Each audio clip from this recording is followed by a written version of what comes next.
A gente utiliza dois produtos da Axway, na verdade. Na verdade, é uma plataforma que tem os dois lados, o lado gateway de APIs, e a gente usa a solução B2BI para troca de integrações por arquivos, né? EDI. Né? Gosto de falar EDI porque muitas vezes as pessoas não sabem o que é, mas é troca de arquivos. A solução da Axway para a gente é super importante, porque integração para um negócio como uma transportadora, como é a Jadlog, que faz entrega de carga fracionada, para quem não sabe o que é, entrega de pacote na casa dos clientes, né? Pequenos pacotes. Para nós, integração é a diferença entre colocar mais cliente para dentro e mais rapidamente ou não colocar, ou demorar mais a ter cliente.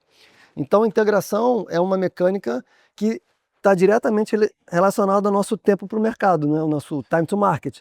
Quanto mais rápido eu integro e mais assertivamente é a minha integração, mais rápido o cliente entra e mais eu começo a fazer o negócio girar com ele. Quanto mais eu demoro, se eu não tenho uma plataforma confiável, faço documentação, segura e com um nível de disponibilidade e monitoramento adequado, mais eu vou demorar para colocar uma integração para funcionar, mais tempo vai demorar para o cliente começar a operar comigo, mais pressão eu vou sofrer das áreas de negócio para poder agilizar a entrada dos novos clientes.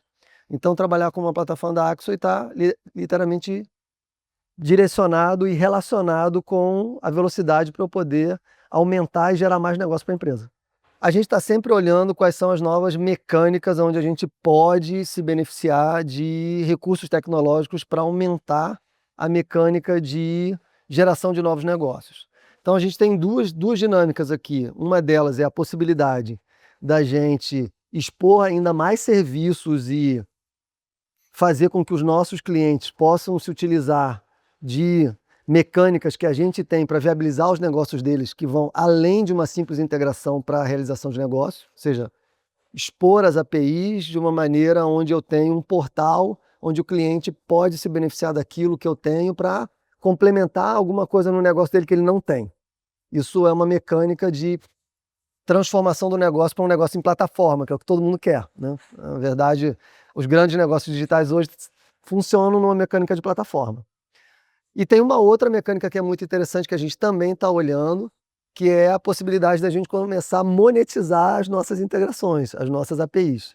A gente tem que tomar um certo cuidado com isso, porque obviamente nenhum cliente que se integra conosco vai querer, né, ter um outro custo além do custo que ele já tem do negócio. Por outro lado, algumas mecânicas a gente pode colocar limites e trabalhar com determinadas faixas. Ou seja, uma coisa é um cliente muito grande, onde eu posso dar para ele uma faixa muito grande de consumo e não cobrar nada por isso. Outra coisa é um cliente pequeno, que acaba consumindo quase tanto quanto o grande, mas gera um negócio muito menor para mim. Então eu estou tendo um custo que não vai se pagar pelo serviço que ele compra de mim. Então aqui eu tenho uma possibilidade de colocar algumas mecânicas de monetização que fazem com que a mecânica digital também possa ser um gerador de negócio, um revenue stream para a empresa. A gente está analisando essas possibilidades. É uma coisa mais difícil nesse ramo, porque o cliente entende que ele já contratou um serviço, então a mecânica digital para ele é uma coisa meio natural na prestação de serviço. Só que a gente está começando a demonstrar que isso não é verdade para todo tipo de cliente, ou seja, de acordo com o tamanho do teu cliente, eu não posso ter uma mecânica de exposição de serviços especializados igual para um gigante que eu tenho para o Nanico, porque eu estou subsidiando.